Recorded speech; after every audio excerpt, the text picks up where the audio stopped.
monter. Puisqu'on va passer au racaille de l'autre monde. Donc finalement, tout à l'heure, j'avais un isekai. On revient un peu au concept d'isekai. Là, on est dans un vrai isekai. Sauf que il n'y a pas de camion. N'est-ce pas, Tanja? Non, pour le coup, il n'y a pas de camion. Et là, ça va être, c'est pareil, ça va être complètement délirant. Parce que, alors, au départ, on a donc des lycéens qui sont. C'est des petites racailles, hein, ça se tape dessus avec les lycées d'à côté. Eux font partie d'un lycée professionnel. Et Shinichi, Un c'est le symbole de héros. l'échec. Oui, c'est ça. Oui, et pourtant, moi, je viens d'un lycée professionnel. Hein, donc... Mais je sais que on est tous catalogués comme ça, même apparemment au Japon. C'est terrible. Ouais. C'est terrible, ouais. Donc Shinichi, c'est le héros. Il a un peu tapé tout ce qui passait. Et puis, bah, il est jeune, mais il a déjà plus d'objectifs dans sa vie. Et il se dit, bon, bah voilà, j'ai vaincu tout le monde. Qu'est-ce que je peux faire d'autre dans ma vie? Voilà, il est déjà blasé, en fait. Quoi, il doit avoir 17 ans. Le pauvre est déjà blasé, il sait même plus sur qui taper. Donc, voilà, pourquoi pas. Et alors, d'un seul coup, tremblement de terre, il se retrouve, mais là, effectivement, il n'y a pas de camion, mais tremblement de terre, il se retrouve d'un seul coup, dans un autre monde. Mais téléporté avec l'école, hein, faut pas déconner. Ah oui, mais attends, c'est ça, mais attends, j'allais y arriver. C'est l'école emportée. Ah, c'est l'école emportée, putain, c'est ça, c'est l'école emportée. Ah, on a un raid. On remercie Choupinette, Nina Master. Voilà, et des bisous évidemment à Monsieur Verdier. La meuf qui envoie des bisous par. Oh mon dieu, on a un deuxième raid. On a un double raid. 1h11, c'est l'heure des raids. Merci beaucoup également à Pellici pour le raid. Oh là là, on est gâtés ce soir, mes loulous. C'est incroyable. Merci pour les 2 raids. Et donc Nina, des gros bisous à Ken aussi. Hein. Des gros bisous à Ken. Je crois qu'ils ont joué ensemble ce soir. Ils étaient sur Monster Hunter Rise. You know. Un peu finalement le type de créature qu'on peut retrouver dans cet isekai, Tanja. Ouais, voilà, parce qu'ils vont se... Donc, ça tremble. Ils savent pas ce qui se passe. Ils se relèvent. Qu'est-ce qui se passe? Oh, bah c'est bizarre. C'est mon Takao que je vois là-bas. Mais non, c'est pas, ça peut pas être ça. Et là, ils se disent, bah non, en fait, on n'est plus au Japon, on n'est plus chez nous. Et ils sont quand même partis avec le lycée, ce qui va être très pratique. C'est la première fois que je vois un isekai où ils partent carrément avec les meubles. Hein. Avec les murs, les meubles, ils sont partis avec tout. Donc il y a Shinichi, le héros, et il y a ses potes. Donc tu as Yuji, Masamune et Shiro.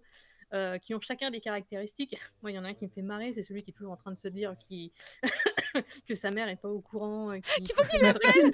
Faut que j'appelle ma mère. Faut que j'appelle ma mère.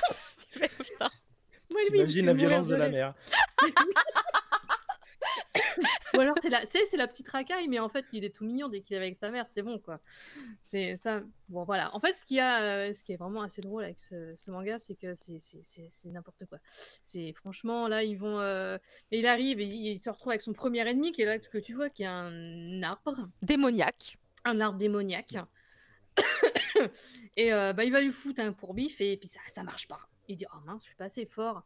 Qu'est-ce que je peux faire et tout parce que bon je suis le plus fort sur terre, pourquoi est-ce que dans ce monde-là pourquoi je peux pas y arriver? Donc il retourne au lycée et il va chercher une tronçonneuse. Bah oui parce qu'ils sont partis avec le lycée donc il y a du matos.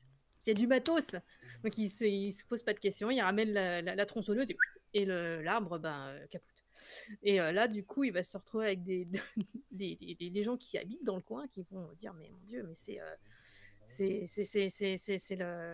les princes de la prophétie. On attendait des gens habillés en noir, donc eux ils ont leur habit de lycéens, donc ils disent oh, bah, c'est eux. Ils sont, c'est n'importe quoi. Mais j'adore, c'est excellent. Et donc lui, Shinichi, bah, il est content parce qu'il se dit bah voilà ça y est, j'ai un nouvel objectif. Je peux enfin passer à autre chose. Là j'ai des nouveaux méchants, des nouveaux personnes à battre. Donc voilà, il est content et à la fin. Ils vont rencontrer peut-être d'autres personnes parce qu'ils sont censés être 8. Alors je pense qu'à la fin on va peut-être en avoir 8, j'en sais pas. Ils sont censés avoir 8 personnes de la prophétie, donc j'imagine qu'ils vont rencontrer d'autres personnes. Après peut-être qu'ils valent pour 2 chaque. Je suis en train de me faire des théories. Je suis complotiste, bonjour. Oui c'est ça. Donc au Japon il y a 3 tomes, c'est toujours en cours et c'est complètement barré. C'est très drôle. Moi je sais que je rigole comme une nouille. C'est des gags très cons, mais ça marche en fait. C'est. Enfin, je sais pas, moi, je l'ai. Enfin, après, je suis fan. Ben oui. Je suis très fan de Okujima Hiromasa, vu qu'il a déjà fait Assistante Assassin qui est chez Omake Manga. Mm. Il a fait aussi Akamatsu et Seven chez IDP Boys Love. Dont j'avais parlé ici. J'avais parlé ici. Et oui. Donc c'est un mangaka qui est très éclectique. Il touche à tout. Et c'est toujours très drôle. C'est ça que j'aime surtout chez lui, c'est que c'est vraiment toujours très très drôle. C'est des gags. Puis il faut voir leur tronche, quoi. Enfin, tu vois ce qu'ils ont. Oui. Voilà. Ça va pas forcément voler très haut, mais c'est très agréable à lire, en fait. Moi, je suis impressionnée par le dessin. Je trouve que son dessin est mieux que dans Akamatsu et Seven. Et pourtant, je pensais qu'il l'avait fait avant.